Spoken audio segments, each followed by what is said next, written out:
NottsRockCast is an association with Regular Riot.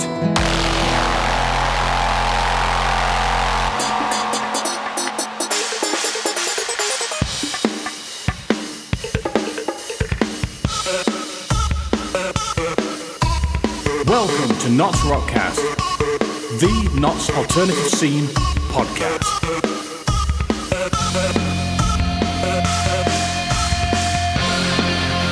And here is your host, Jethro D, bringing you everything Notts and rock.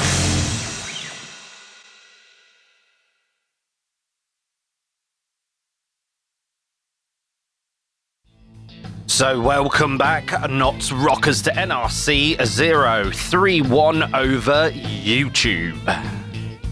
Yeah, this week we've got a drummer from one of the most famous bands in Nottinghamshire, Evil Scarecrow.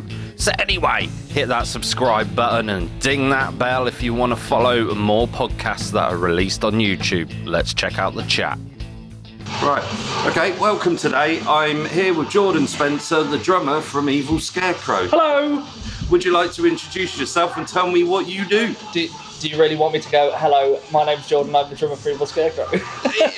Well, you just did, so I think you nailed it. I had a lot of faith in you. But what else do you do? Generally? Yeah. As in musically or? Musically, professionally? I can't really talk about a lot of the things that I'm doing musically in the minute because none of it's been announced. Oh, fair enough. No, that's fine. I've recently joined 3 other projects, 2 of which will be announced over the next couple of weeks. Yeah. The other one is more of an old school rock and roll band called Mortland, which is about to release a debut album, a new video, and whole heaps of stuff. But that's in about 2 weeks or so. Other than that, everything else is kind of under wraps, I'm afraid. Oh, well, fair play. Well, we'll just, as I say, I'm doing these chats basically to get to know people within the scene, local faces, famous people, when I can find them. Yes. And do we hide away? Pardon? Does everybody hide away? Not really. Not really. I know so many people, but it's like every now and then it's nice to have a different approach to the scene. Right. So I've got a couple of shops coming up soon as well. But yeah, so I'm glad we can be talking today. Yeah, me too, mate. Yeah. So I do like to ask people to kick off the podcast with a quote of inspiration. See, this is where I should have looked at the questions because this would have been good research.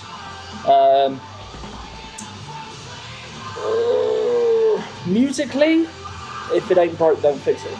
If it ain't broke, don't fix it. Yeah. Absolutely fine on that one. So, are you originally from Notts? Yes. Yes, whereabouts? Bulwell. Bulwell. Bulwell. As you would pronounce if you actually came from there, yeah. Wow. Bulwell. I never knew it was pronounced like that. Same as... I don't have my Nottingham accent anymore, so... Oh, right. Yeah, so I don't pronounce this like that. I was brought up better. Oh, fair play. Do you know what? You're probably one of 3 people I know from this end of the country that actually sometimes speaks with a posher accent. Yeah, the Nottingham comes out when I'm pissed. Yeah? Yeah, oh yeah. Fair play. You can still string a sentence together without having to enunciate too heavily. Yeah. Right, I know you work at Foreman's. I do. Do you want to tell me more about Foreman's? Because there's not much I know about it, and I do need to chat to someone from there at some point. Foreman's is pretty much a Nottingham staple. It's been there coming up to 21 years. Old school punk bar ran by Jason Whittle, same landlord since its inception. Yeah. Ran by Al Brown, a good friend of mine. He's the manager. Yeah, I mean, more or less sort of promoted as a punk bar, but I mean you get all sorts of people from every walk of life coming through. Yeah.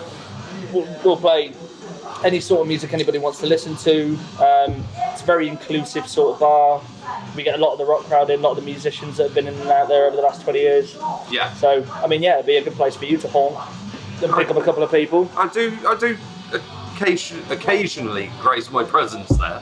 Yeah. So it's good at the weekend. But like I say, we've got quite a large musical presence there. Yeah. Which is nice. So, and I've seen the toilets have just been redone. Yes. And they graffitied on straight away. Yeah, that won't stay that way for long. There'll be a laundry list of false, incriminating accusations and just basically abuse for all the regulars. Yeah. That's what it's there for. Oh, fair play. So, I know from what I've seen so far, it's quite a small place. Yes. Is there any more to it? I don't know. No, I mean, it's 55 capacity, it's one room. But we do live shows there, ranging from, old school punk shows to death metal.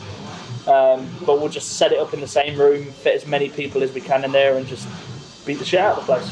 Yeah? Yeah, good fun.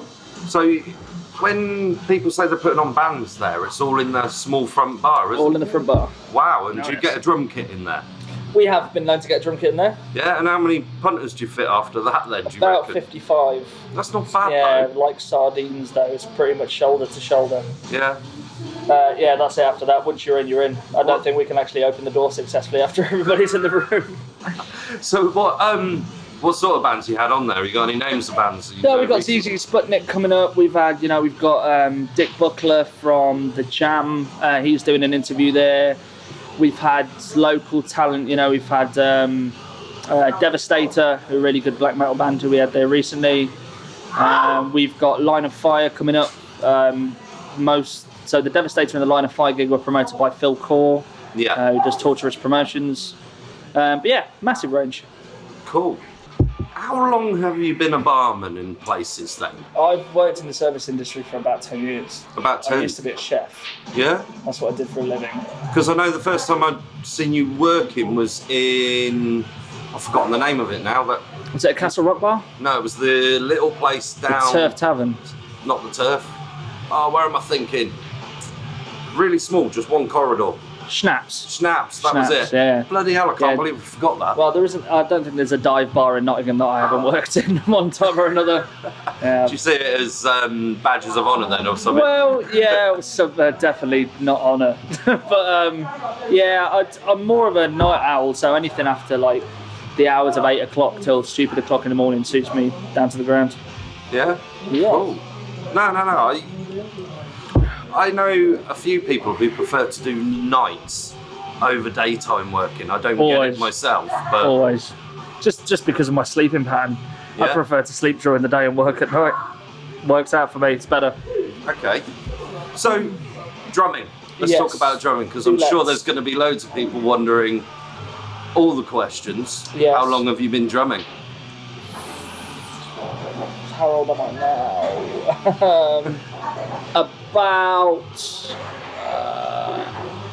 coming up to about 15 years. 15? Yes. Wow. So how long have you been with Scarecrow? Coming up to 9 years. And that was from the start?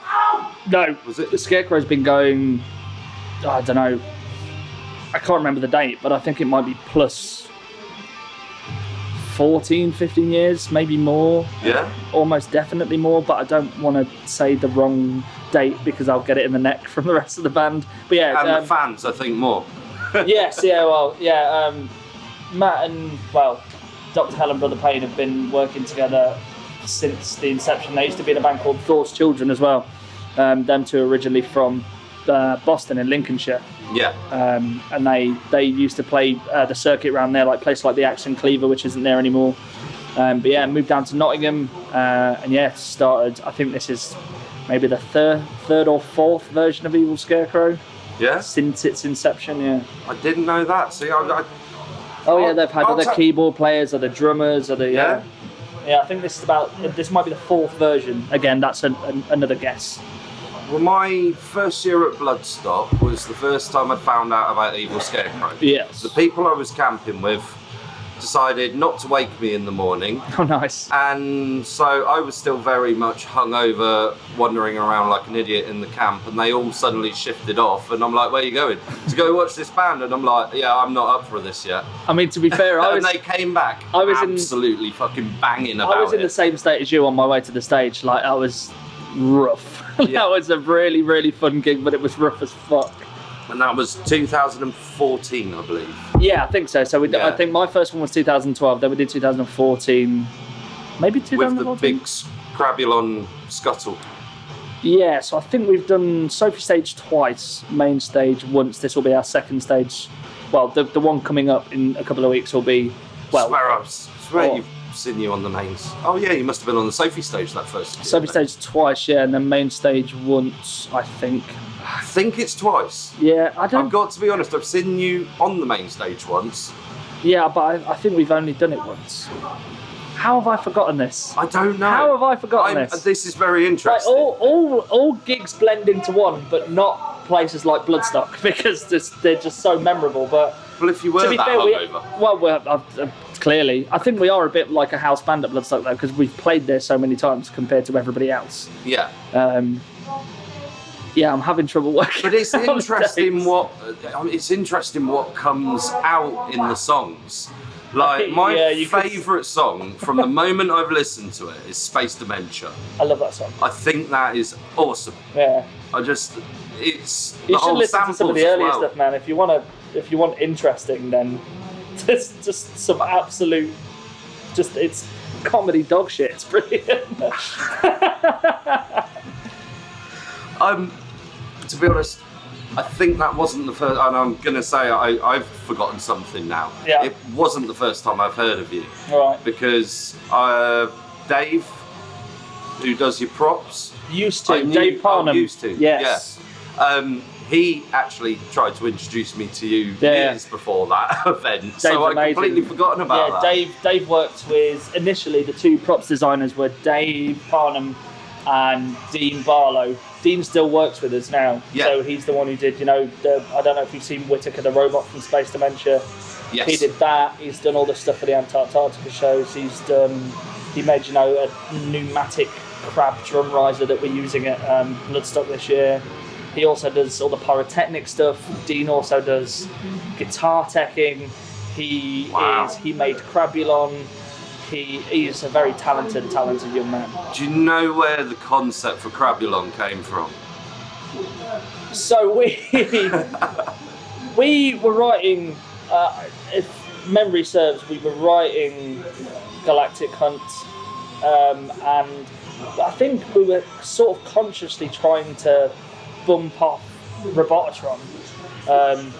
And we ended up basically writing what essentially amounts to a better version of Robotron, and in the form of Crabulon, and we were like, nobody's going to like this song, it's fine, we'll put it, it'll just be one of those bin ends for the album. Everyone fucking loved it. So basically we had like Robotron Mark II that we now can't get away with. But it didn't replace Robotron. Now we can't not play Robotron either, so we have to play both of them every show. They are just two of the most staples when I've listened to that's them. it. I've seen you several times. I'm always the one in the band that sort of wants to get rid of them, and I get a bit bored, but that's my, I think that's just my attention span. But I mean, the guys in the band are always right, you can't get rid of those songs, because that's just what people want to see. Yeah. It's all well and good us playing it every show if we do 20 shows in a row, but that doesn't mean Manchester has seen it that many times, or Birmingham, or wherever. You're playing at the same show but to a different crowd every time. So yeah, and people that probably have just got into you probably would have never heard it. Oh God, can you imagine? So it's a whole new 2019 hearing Robotron for the first time? Well, stranger things have happened. Well, yeah. So out of the songs in your lineup, which would you say is your most favourite to play and Way to enjoy? Die. Pardon? Way to Die. Way to Off Die. the new album, straight away. Right. I just love it. I don't. It's so simple comparative to a lot of the other songs on the album, but off Antarctica, the chapter 4, is it? Chapter 4. I think it's just a brilliant song. It's very catchy, melodic. There's singing in it, growling, all thrashy parts, and it's just really fun to play. It's a great opener as well. We use that as our first track for most sets at the moment. I need to re-listen to that album because I know I've listened to it through once. Yes. And to be honest, there's so much music in my life. I don't find time to listen to a lot. Tell me about it. So it's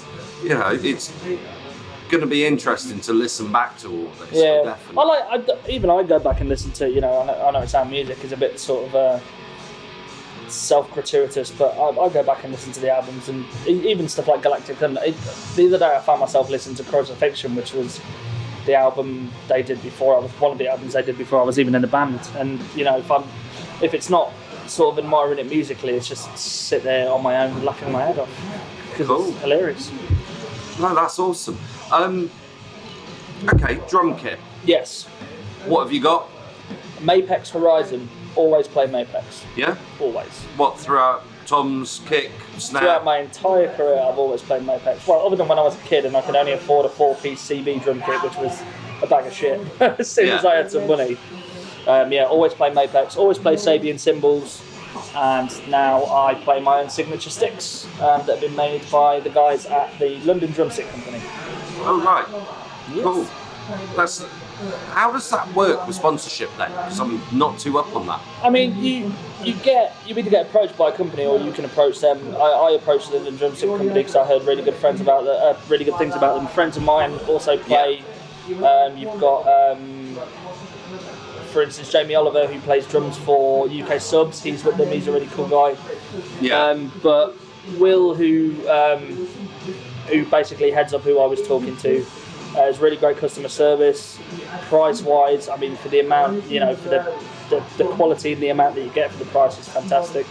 So we just sort of worked out a deal. I mean, the main thing was the aesthetic. They asked me what wood I'd like it to be made of, how it'd like to taper, what I want written on the sticks, and they look amazing. Cool. And it makes you having the right sort of, because I'm not primarily a drummer, but is it like having the right pick, having the right stick? Always, yeah. That's fucking rhyme then. The right size, yeah. The right size, the right shape, the right positioning, the right stool, the right stick, down to the thickness, the grip. Everything is essential. Cool. And there's so much to take into account when it comes to drums that I have Paul Kellett, who is the drum tech for the New Blood stage, is actually my New Blood stage of Bloodstock. He's actually my drum tech for Scarecrow, who does an amazing job. But if he sets a tom up like 0.5 millimetre out, I will know. I will accidentally click something that doesn't belong there. But yeah, I always know. If I sit down at a kit where I'm not comfortable, it sets me off. fair play. Okay, so what compelled you to be in the alternative scene then? Well, the friends I was hanging around with initially, I mean, it's the same reason I got into music. It's very cliche, but I had a fairly horrific upbringing. So that's why I started playing music. And then when I started playing sort of rock beats and rock kits and stuff like that, I started surrounding myself with the same people who were doing the same sort of thing. And I mean, my music taste now is massively eclectic compared to where it was. Yeah. But mainly for the people that I was hanging around with, they knew the good shit to listen to, so I just followed on at the time. That's about it. Cool. I think that's awesome. Okay. Have you got any special mentions about yourself, like a strange hobby that no one knows of? Well, other than my close friends, not everybody knows that I used to be a chef. That's what I used to do for a living. All right. Other than that, did you enjoy cooking then? Did you still? I loved it. That's why I left. Well, chefing. Sorry. Yes. I'm not a cook. How dare you? Yes, I left. I left chefing because I enjoyed cooking so much, but I did it for so long. It was like fucking 80 hours a week, and you had no social life, and the people that I was working for would just turn out to be assholes. So yeah. Other than Castle Rock, I was with Castle Rock Brewery for six odd years. Yeah. And I worked in so many of their places. They were an amazing company to work for. But yeah, because I love cooking so much, I left the job so I could retain that love for it. Because if I carried on doing it professionally, I think it would have drained the love for it out of me. So rather than do it as a job, I sort of do it now socially. I have barbecues. I always cook at home. I invite people around, so I can just be in my own kitchen and just crack on with it. Cool. And I suppose knives are a bit like sticks, are they? Well, you should never try and catch one. Oh wow. Yeah. showing the big gash in the side of my hand. Yes. Yeah. So I accidentally, I was working at the Alley Cafe when I was a kitchen porter as well. I wasn't even chefing at the time. I was washing pots. Tried to put it onto a magnetic strip. And it fell off the side, and the plastic arm came down, and the knife started to fall towards me, and I went to go pick it up. Oh! And sort of, raised my hand over and smashed my hand down on it. So it's definitely health and safety, that one. Oh, mate, it's brilliant. The Alley Cafe was a vegetarian and vegan restaurant, and there I am, pissing blood everywhere. I can't believe that place is closed down. Yeah, well, Ben now runs the Angel and the Fleece, doesn't he? I'm going to get in contact with him, because I know I've got his email somewhere. Yeah. No, definitely want to get up there at some point. There's some decent gigs up at the Angel as well. There's a lot of metal gigs going on there. Yeah. Yeah, they've had some good names down there. Have you seen the inside of the upstairs? Yeah. Yeah, love that. Yeah, I thought that was nice. a brilliant touch to The chapel. to a venue that struggled. Well, yeah, it did. Aesthetically. Well, it was over time when but the thing is, the shitty aesthetic of the old Angel was the best thing about it. Like, everyone likes a dive bar, do you know what I mean? It's like a dirgy old school punk rock and roll place. Which is why, like I say with Foreman's, has pretty much tried to retain everything that it is over the last 20 years. Yeah. Because if it ain't broke, don't fix it. Exactly. Okay, with your career in music, what hurdles have you personally faced and how have you overcome them? Musically, as in... As in a drummer or being part of a band? The hardest thing to do is taking a long way around, because I didn't learn... I didn't read music. I went to college, but I did music theory. But I didn't really read a lot of music, so nowadays if I queue up with bigger musicians and I need to go out and do session work and stuff like that, 9 times out of 10 people will want to produce you with music that you can read and you just crack on with. Yeah. Whereas learning drums, I'm completely self-taught. I've only had 2 lessons in my entire life. So I took the long way round of learning, because I was basically watching like YouTube videos of Mike Portnoy and stuff like that and going, yeah, I could do this. And there's me, like this fucking 15-year-old watching one of the best drummers in the world thinking I could do that. It's like, well, maybe you should have started, with AC/DC rather than Dream Theater. But yeah, so yeah, just generally taking a long way around. But so was it Dream Theater that inspired you? Mike Portnoy, Mike Portnoy's Beast. Yeah, he was one of my favourite drummers. Him and Chris Adler from Lamb of God when I got a little bit heavier. But yeah, I was a huge Mike Portnoy fan when I was a kid. Well, that's awesome. So do you do session work as well, you said? I do. I've got some stuff up and coming again that unfortunately I can't talk about. That's fine. But Yeah, I'm just thinking if anyone's listening, Yeah, well, what's the best way to get in contact with you regarding that? It's literally just jordanspencerdrums@gmail.com. But I mean, at the moment, everything's blowing up. It's really hard to find drummers at the minute. Yeah, I don't know where that. they're hiding, but nobody can find them. So, I mean, it's good for me because I'm getting quite a lot of work. But yeah. Yeah, I managed to get a jam in on Saturday with a drummer, and he's wanting to do like a 2-piece thing. So I'm very much happy that it's him that's approached me to do it. Yeah, nice. And now I've just got to learn how to play with a real human being again. I've spent so much doing it on computers. This job would be perfect if it wasn't for other people. Exactly. I completely agree on that. Right, should we take a break for 5 minutes and then we'll get back onto the second section? Sound.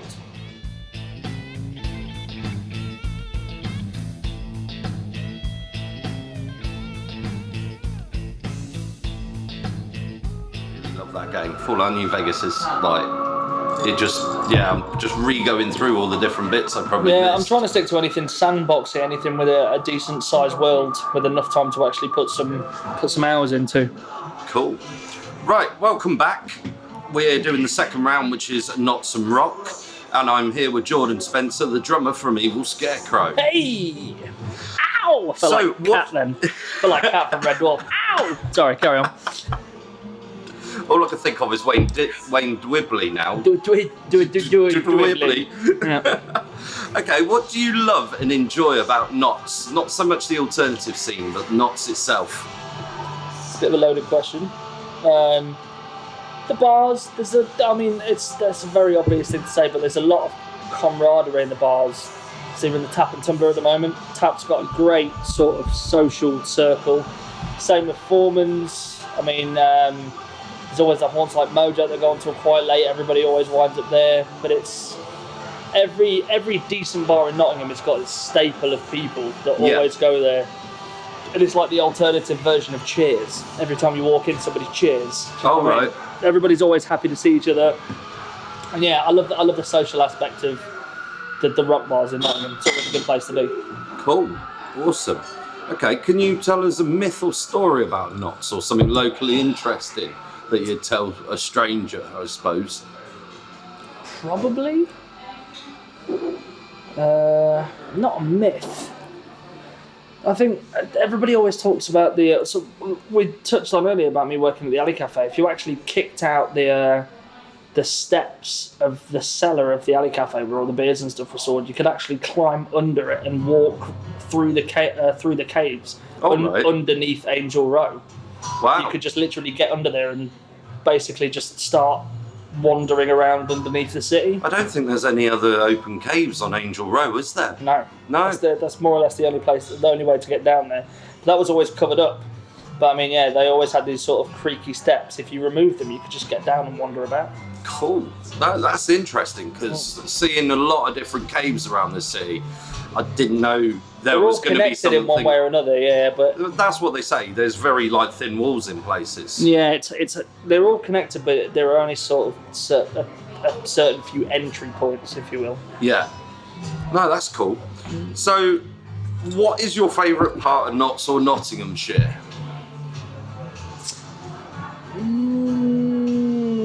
I don't know. Other than touring and working, I don't really get out of the city that much. So I would probably have to say Roden House on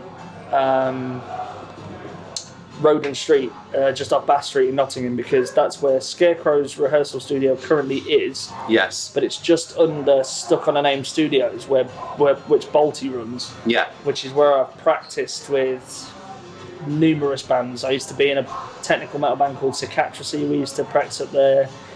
I've stepped in for Bull Riff Stampede. We've rehearsed up there. And there's still so many studios all around there. That building's got a lot of history in it. So yeah, probably there. No, I think that's an amazing building. Believe it or not, I've actually been to your rehearsal studio to record Mordau. All right, yeah. So yeah, nice. I did the drum recording there, and Jamie's guitar, and I believe Brett's bass. And nice. Yeah, it's. I like what you've done with it now, because cool the Media space. Project were there for a little while, weren't they? They were, yeah. It was just all very open. It used to be just like a dance studio that we separated into 2 rooms, just so we could rent it out to more bands, basically. Yeah. Okay. Which there's not a great deal of spaces for cheaps in Nottingham. You know, you've got cool places like Pirate Studios, and Magnet is still going. But I mean, it's just something that's ran by Matt from Scarecrow. He sort of does that himself. We sort of moderate it as a band, make sure the drum kits are all sound and everything's looked after. But yeah. Cool. Okay.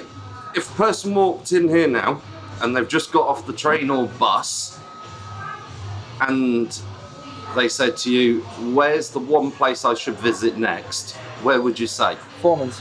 Foreman's. Always Foreman's. Always. That's where I send everybody. It's the best bar in Nottingham. I can only say that very quietly while we're sat in the Sunderland. Just waiting for around going, what? Bob to pop his head round the corner. Give me a slap and then run away. Cool. What's your most treasured musical object? And it doesn't have to be an instrument. My Leatherman, because it has been used for years to fix everything that goes wrong with my drum kit, and it was bought for me by my dad as a birthday present. Oh, that's cool. Yes. I never, you see, this was the question my wife said I should ask. All right. Because supposedly people are going to come up, most will say instruments, but the ones that come up with something a bit different. Yeah. So is it an actual Leatherman? It's an actual Leatherman, yeah, proper Leatherman, little toolkit. It's probably one of the most expensive bits of equipment I actually own, to be fair. Wow. But yeah, I didn't pay for it, my dad did. That's why it's expensive. No, I think that's really cool. I never really thought of a tool like that to be a musical Oh object, man, but it is, isn't it? I've got, if it wasn't the Leatherman, then it would be my Mackie toolbox. Yeah. I've got this big toolbox full of, it's just like the disaster kit. Anything that could possibly go wrong on stage or off stage for a drum kit, you'll find it in that box.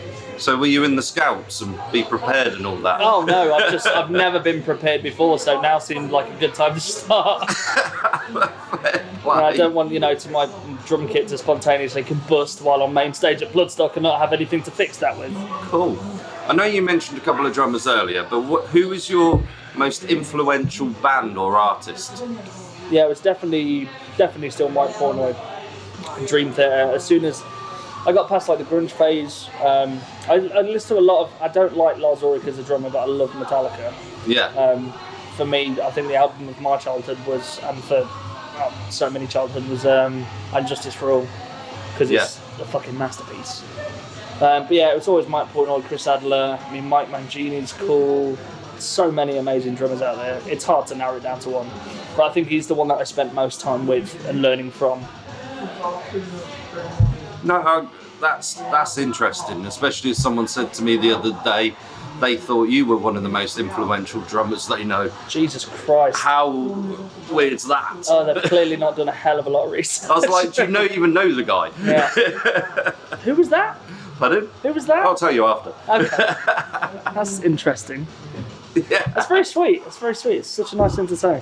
But I never know how to respond to something like that when someone says that. I'm just sort of go, thanks. That's such an overwhelming comment for somebody to make. I've got to be, I'll be honest with you, I'm struggling with a little bit of overwhelmness this past 3 months. Just simply the amount of people I know in Nottingham. And then when I go and meet people and friends not from Nottingham, they're like, oh, have you heard of this band or this person and this? And I'm like, yeah, I know them, they drink in the pub sort of thing. And it's like, we all just sit around and drink shots. It's a little bit overwhelming to think that actually I'm now doing what, I don't know, what fanboy me probably would have wanted to do years ago. And now I'm like, I can't be arsed. Yeah, that's it, ramble through the interviews, me and you'll just close all this up, drink loads of shots and forget all about it. Yeah. Well, I will, because you're not drinking today, are you? Precious? No, I'm not. I'll probably have one more pint. I'll have a pint after this, and then I do have to get home. So, as I said to you, I really wanted to start playing guitar today, but... So, name one thing... Name what you're excited about in the upcoming 6 months. I need to change that one. I keep saying one thing and everyone's like, what, really one thing? Bloodstock. Bloodstock? Bloodstock. Because of course Bloodstock. Because I don't think I've missed a year in 11 years. Wow. I've missed a year. Obviously through playing it a couple of times, but yeah, it's just my favourite festival in the entire world. It's amazing. Family run, sort of small cap compared to everywhere else. Everybody gets on with everyone. There's never any drama. It's fucking amazing. I'm glad I'm not the only one that says that then, because it's the best festival in the world. Past 2 weeks, I'm honestly just getting more and more excited to be be getting in that field and opening a can once the tent. No, opening a can in the queue. In the queue. Opening a can when I get out the queue. Opening a can when I start putting up the tent. Well, I get my alcohol ABV gets a little bit higher with each action, so I'll open a can when I get out of the car. Then I will walk down with my hip flask, then I will break open a bottle of vodka in the queue, and then I will get to the tent and do a beer bong, not set up the tent, go to someone else's tent, crash out, fall asleep, wake up the next day, put up my tent. I think that's absolutely It sounds brilliant. funny, man, but most years that's the way it goes down. Have you met many different people whilst you've been at Bloodstock then? Oh god, yeah, so many people over there. I've made most of my friends at Bloodstock, so many different bands, people who work there. Mez, who is the stage manager for the second stage, is actually now Evil Scarecrow's sound engineer. Yeah. So he's coming to do main stage for us. He's going to pop over from Sophie stage. Obviously meeting all the Gregorys who run it are amazing. Simon Hall, who's incredible. You know, he runs all over the UK and Europe. Metal to the masses. It's just full of amazing people. It always is. What's your preferred campsite? Midgard. Midgard. Always Midgard. Always. As loud and as noisy and as ridiculous as possible. That's me.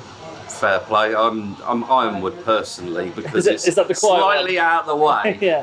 It goes on to a considerable time and then everybody tends to fall asleep and all those oldies tend to start snoring our heads off. It depends on what you consider as what you think is considerable. Me going on to a considerable time is 8 a.m. in the morning. Yeah, I love the whole thing about being in Ironwood because you can get up, it's quite quiet, then you go down to, say, the fucking food stall in Midgard, and you just see...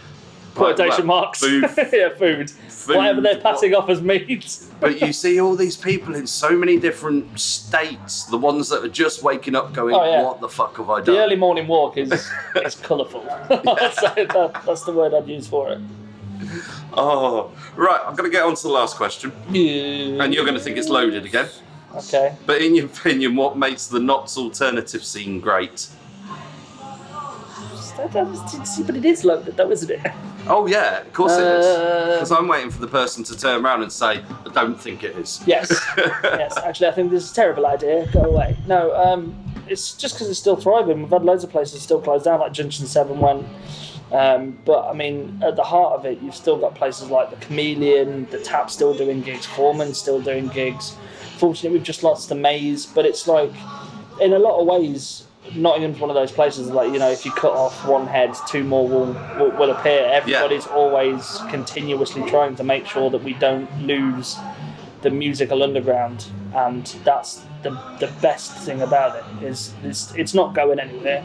You can close the place down, but we'll find another one to go and fucking throw a beer up the walls and dash around to a band that nobody barely knows. And that's why you have all those memories. It was the same at the Angel, you know, every decent band that came through, you know, a Monomarth played there to, I don't know, fucking 30 to 40 people. Do you know what I mean? Wow. Everybody's been through here in a very that's small something capacity. locally interesting. Yeah, oh man, a Monomarth went through. Man, if you could talk to Sean, who used to run the Old Angel, he would have some motherfucking stories for you. Cool. Through that place. You'll have to tell him to get in contact. Yeah, dude. I'd definitely like to. That place in such a massive capacity had so many big names through before they weren't anybody.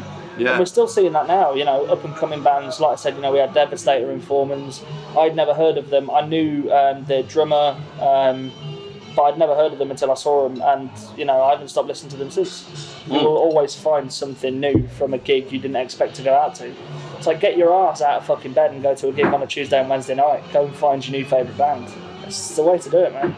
I'm completely in agreement, and hence why I've started this podcast to kind of at least let people try know and what's going on. let It's people good. know. It's important. It's a fantastic city as far as I'm concerned. It's amazing. And like I've been told on another podcast, it's the perfect size. Yeah. It's not too big, it's not too small. Yeah. It's sort of Yeah, that's it. Yeah, it's perfect. It's not too overwhelming, and you know, it's not like London or Manchester.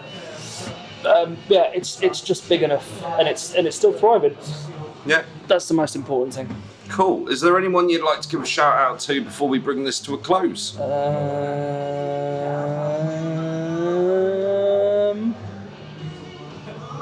Loads of people. Just everyone you know. Yes, but so many people. So I'm not going to do it because if I narrow it down to one, I'm just going to get lynched. You know, someone's going to hear it and go, "Well, what happened to my shout out, motherfucker? Where the hell was I?" So maybe the missus. I'll give a shout out to Danielle just to be safe. No, that's fair play. She has the advantage of having me have to go home to her at the end of the day. I don't have to go home to, you know, anyone like Simon Hall, because that'd just be horrible. Yeah. So actually, as well as having given a shout out to Danielle, I'd like to put out a fuck you to Simon Hall. It's okay, it's all love. He knows I love him. Fair play. Right, thank you very much for today. No, it's been very insightful. High five. Yeah. Oh, right. Good. Thank you very much, Knots Rockers, for listening to NottsRockCast over YouTube. If you would like to check us out on your favourite podcast player, please search NottsRockCast. And don't forget, if you're on social media platforms, give us a like, give us a share. You'll find us at NottsRockCast. Anyway, till next time, keep it Knots, keep it rocks. NottsRockCast is an association with Regular Riot.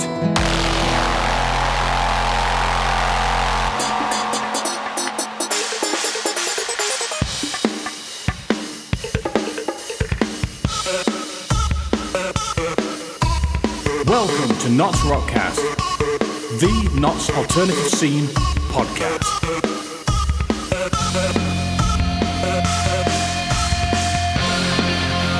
And here is your host, Jethro D, bringing you everything Knots and Rock.